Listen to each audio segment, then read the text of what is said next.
To clean Roomba's front caster wheel, pull firmly on the front wheel to remove it from the robot. Remove the debris from inside the front wheel cavity.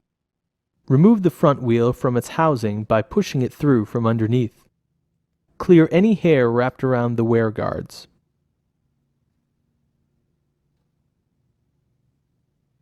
Then remove the axle from the wheel. Clear away any hair and debris from the axle and wheel assembly.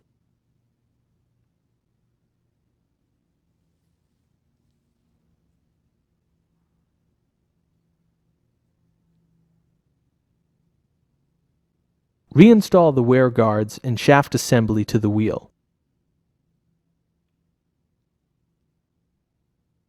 and the wheel to the housing and the housing into the robot.